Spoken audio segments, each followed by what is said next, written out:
সুপ্রভাত বন্ধুরা, আজ 25 জুন বুধবার। শুরু করছি চিন্তনের মুখ্যবার্তা। আজকের আন্তর্জাতিক খবর। সোমবার গভীর রাতে ইরান ইসরায়েল সংঘর্ষ বিরতি হচ্ছে বলে ঘোষণা করেছিলেন ট্রাম্প।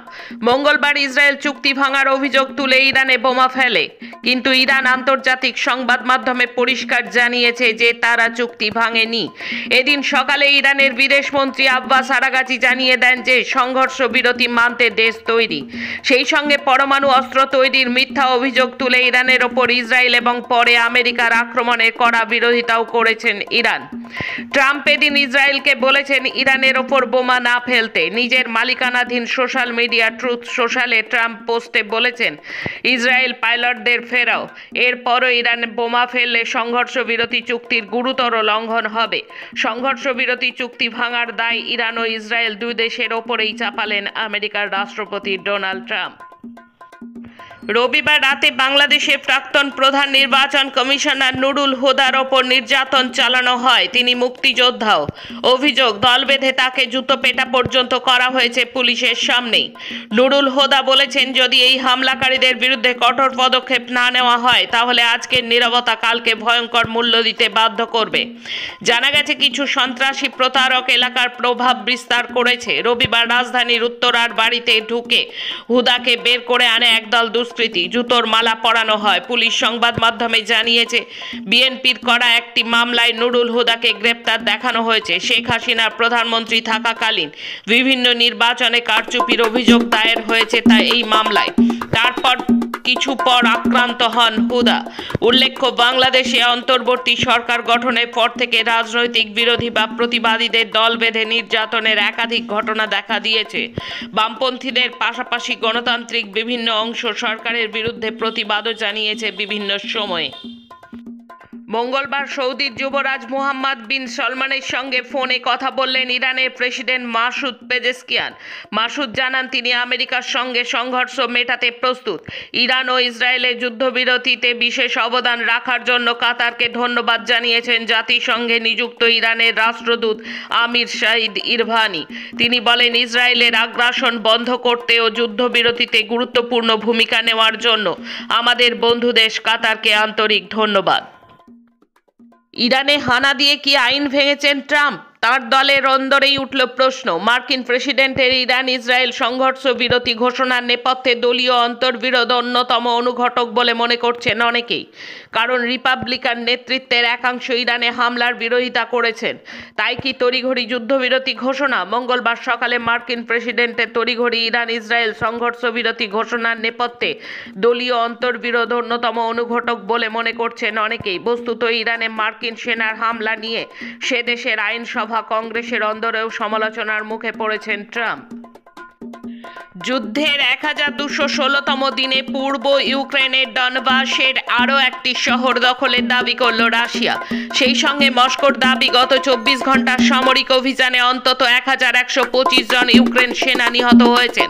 রুশ প্রতিরক্ষা মন্ত্রকের সূত্র উদ্ধৃত করে সে দেশের সংবাদ মাধ্যম তাস জানিয়েছে, ডনেটস্ক এলাকায় ডাইলেভকা শহর মুক্ত করেছে তাদের সেনা। ইউক্রেন ভূখণ্ডের অংশ হলেও ডনবাসের সংখ্যাগরিষ্ঠ বাসিন্দায় জাতিগতভাবে রুশ। তাদের তৈরি মিলিশিয়া গোষ্ঠীগুলি সক্রিয়ভাবে মস্কোর পক্ষে লড়াই করছে সেখানে। ওই অঞ্চলকে ক্রেমলিন পৃথক প্রজাতন্ত্র হিসেবেও ঘোষণা করেছে 2 বছর আগে। আসছি দেশের খবরে। যাত্রী ভাড়া বাড়াতে চলেছে ভারতীয় রেল। জানা গিয়েছে, এই বৃদ্ধি 1 জুলাই 2025 থেকে কার্যকর হবে। দূরপাল্লার মেল এবং এক্সপ্রেস ট্রেনে ভাড়া বাড়ানোর সিদ্ধান্ত নিতে পারে রেল। দূরপাল্লার ট্রেনের ক্ষেত্রে সাধারণ দ্বিতীয় শ্রেণীতে 500 কিলোমিটার পর্যন্ত ভাড়া বাড়াচ্ছে না। তবে তারপরে প্রতি কিলোমিটারে 8 পয়সা করে ভাড়া বাড়ানোর প্রস্তাব রয়েছে। দূরপাল্লার মেল এবং এক্সপ্রেস ট্রেনের সংরক্ষিত শ্রেণীতে নন এসির ক্ষেত্রে প্রতি কিলোমিটারে 1 পয়সা এবং বাতানুকূল শ্রেণীতে প্রতি কিলোমিটারে 2 পয়সা করে ভাড়া বাড়ানোর সিদ্ধান্ত নিতে চলেছে রেল। তবে শহরতলির লোকাল ট্রেন এবং মেট্রো মাসিক সিজন টিকিটের ভাড়া বাড়ানোর কোনো প্রস্তাব নেই বলে সূত্রে খবর। জাতীয় শিক্ষানীতি 2020 অনুসারে গত এপ্রিলে মহারাষ্ট্রের মারাঠি এবং ইংরেজি মাধ্যম স্কুলগুলিতে প্রথম থেকে পঞ্চম শ্রেণী পর্যন্ত হিন্দিকে বাধ্যতামূলক তৃতীয় ভাষা হিসেবে ঘোষণা করেছিল মহারাষ্ট্রের রাজ্য সরকার। কিন্তু বিতর্ক দানা বাঁধায় চাপের মুখে সিদ্ধান্ত বদল করল ফড়নবীশ সরকার। সেই সিদ্ধান্ত স্থগিত করে সে রাজ্যের মুখ্যমন্ত্রী দেবেন্দ্র ফড়নবীশ বিষয়টি নিয়ে ধীরে চলো নীতি গ্রহণের বার্তা দিলেন। সন্ত্রাসবাদের বিরুদ্ধে লড়াইয়ে দ্বিমুখী ভাবনা ত্যাগের আহ্বান জানালেন ভারতের জাতীয় নিরাপত্তা উপদেষ্টা অজিত ডোভাল। মঙ্গলবার চীনের রাজধানী বেজিংয়ে অনুষ্ঠিত সাংহাই কোঅপারেশন অর্গানাইজেশনের নিরাপত্তা পরিষদের সচিবদের বৈঠকে বক্তব্য রাখতে গিয়ে তিনি এই মন্তব্য করেন। যদিও তিনি সরাসরি পাকিস্তানের নাম উল্লেখ করেননি, কিন্তু তাঁর বক্তব্যে একাধিকবার সীমান্ত পারের সন্ত্রাসে মদতদাতাদের জবাবদিহির কথা উঠে আসে, যা কার্যত ইসলামাবাদের উদ্দেশ্যে একটি স্পষ্ট বার্তা বলেই মনে করা হচ্ছে। ভারতের প্রতিরক্ষা মন্ত্রী রাজনাথ সিং বুধবার চীনের কিংদাও শহরে অনুষ্ঠিত হতে চলা এসসিওর প্রতিরক্ষা মন্ত্রীদের সম্মেলনে অংশ নেবেন। বর্তমানে এসসিওর সদস্য রাষ্ট্রগুলি হল ভারত, চীন, Pakistan, Iran, Russia, Kazakhstan, Kyrgyzstan, Tajikistan, Uzbekistan. এই গোষ্ঠীর অন্যতম উদ্দেশ্যই হল সন্ত্রাস, চরমপন্থা এবং বিচ্ছিন্নতাবাদের বিরুদ্ধে সম্মিলিত পদক্ষেপ। আগামী 9 মাসের মধ্যে অন্তত 6টি তেজস যুদ্ধবিমান ভারতীয় বায়ুসেনার হাতে তুলে দেবে হিন্দুস্তান অ্যারোনটিক্স লিমিটেড। মঙ্গলবার সংবাদ সংস্থা পিটিআইকে এমনটাই জানিয়েছে হ্যালের শীর্ষ কর্তা। পাশাপাশি নির্ধারিত সময়ের মধ্যে যুদ্ধবিমানগুলি হস্তান্তর করতে না পারার নেপথ্য কারণও জানিয়েছে অত্যাধুনিক এই যুদ্ধবিমানের প্রস্তুতকারক রাষ্ট্রায়ত্ত সংস্থা হিন্দুস্তান অ্যারোনটিক্স লিমিটেড। মঙ্গলবার হ্যালের চেয়ারম্যান তথা ম্যানেজিং ডিরেক্টর ডি.কে. সুনীল জানিয়েছেন, বিমানের F-404 ইঞ্জিন সরবরাহকারী মার্কিন সংস্থা জিই এরোস্পেস দেরির কারণেই নির্ধারিত সময়ের মধ্যেই বিমানগুলি পৌঁছে দিতে দেরি হচ্ছে তাদের। প্রসঙ্গত, প্রথমে জানা গিয়েছিল জুন মাসের শেষেই ভারতীয় বায়ুসেনার হাতে প্রথম তেজস MK-1A বিমানটি তুলে দেওয়া হতে পারে। আহমেদাবাদের মেঘানীনগরে ভেঙে পড়েছিল এয়ার ইন্ডিয়ার বিমান। সেই বিমানের ব্ল্যাক বক্স এখন দেশেই পরীক্ষা নিরীক্ষা করছে এয়ারক্রাফট অ্যাক্সিডেন্ট ইনভেস্টিগেশন ব্যুরো। মঙ্গলবার একথা জানিয়ে দিলেন দেশের অসামরিক বিমান পরিবহন মন্ত্রী কে রামমোহন নাইডু। দুর্ঘটনাস্থল থেকে ব্ল্যাক বক্স উদ্ধারের পর জল্পনা তৈরি হয়েছিল যে সেগুলি থেকে তথ্য উদ্ধারের জন্য বিদেশে পাঠানো হয়েছে। সেই জল্পনায় মঙ্গলবার উড়িয়ে দিলেন কেন্দ্রীয় মন্ত্রী।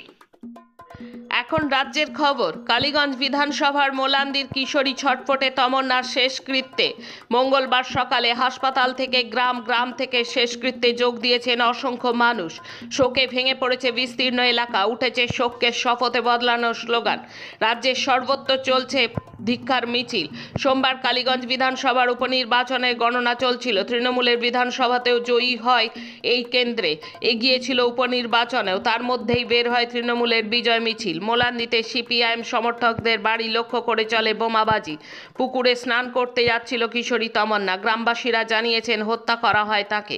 তমন্নার বাবা ঘটনার দিন কাজের কারণে রাজ্যের বাইরে ছিলেন। এদিন তিনিও স্পষ্ট করেই বলেছেন যে সিপিআইএম সমর্থক হওয়ার কারণেই এই হামলাবাজদের নামও নির্দিষ্ট করে বলেছেন তিনি। তমন্নার মা সাবিনা ইয়াসমিন শেখও সোমবার শোকে ভেঙে পড়া অবস্থাতেও একই কথা বলেছিলেন। এই দম্পতির একমাত্র সন্তান ছিল তমন্না।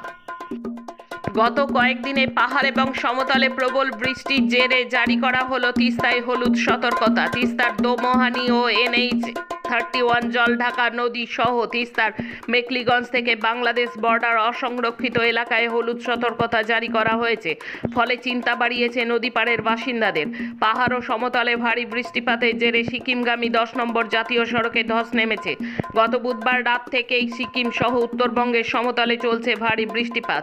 আবহাওয়া দপ্তরের পক্ষ থেকে ইতিমধ্যেই জানিয়ে দেওয়া হয়েছে আরও কয়েকদিন ভারী বৃষ্টিপাত চলতে পারে এই অঞ্চলে।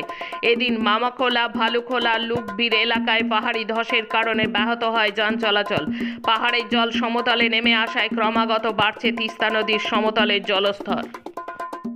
শিক্ষক নিয়োগ দুর্নীতিতে ইডির মামলায় জামিন পেলেন পশ্চিমবঙ্গ মধ্যশিক্ষা পর্ষদের প্রাক্তন সভাপতি কল্যাণময় গঙ্গোপাধ্যায়। মঙ্গলবার তার জামিনের আবেদন মঞ্জুর করেন কলকাতা হাইকোর্টের বিচারপতি শুভ্রা ঘোষ।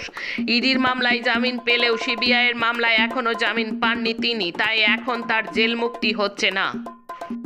নির্বাচন কমিশনের নির্দেশ, বুথ লেভেল অফিসার হিসেবে শুধুমাত্র শিক্ষক শিক্ষিকাদেরই দায়িত্ব দেওয়া হবে। বিজ্ঞপ্তি জারি হওয়ার পরেই ওই নির্দেশকে কেন্দ্র করে শুরু হয়েছে তীব্র বিতর্ক। ইতিমধ্যে ওই বিজ্ঞপ্তি প্রত্যাহারের দাবি জানানো হয়েছে শিক্ষানুরাগী ঐক্য মঞ্চের পক্ষ থেকে। শেষে খেলার খবর। প্যারিস ডায়মন্ড লিগের পর এবার ওস্ত্রাভা গোল্ডেন স্পাইক। 3 দিনের ব্যবধানে ফের সেরার তকমা পেলেন ভারতের সোনার ছেলে নীরজ চোপড়া। গুরুত্বপূর্ণ ওই টুর্নামেন্টে সর্বোচ্চ 85.29 মিটার দূরে জ্যাভলিন ছুড়লেন নীরজ। নিজের সেরা পারফরম্যান্সের ধারে কাছে না পৌঁছালেও সেরার তকমা পেলেন ভারতের সোনার ছেলেই। ফিফা ক্লাব বিশ্বকাপের গ্রুপ পর্ব অপরাজিত থেকে শেষ করল লিওনেল মেসির ইন্টার মায়ামি। শেষ ম্যাচে ব্রাজিলের ক্লাব পালমেইরাসের সঙ্গে 2 গোলে এগিয়ে থেকেও জয় হাতছাড়া হলো তাদের, যার ফলে টেবিলের দ্বিতীয় স্থান থেকে শেষ 16য় উঠলেন লুইস সুয়ারেজরা। সেখানে তাদের সামনে ইউরোপ চ্যাম্পিয়ন তথা মেসির পুরনো দল PSG। আজকের মুখ্য বার্তা এই পর্যন্ত। নমস্কার।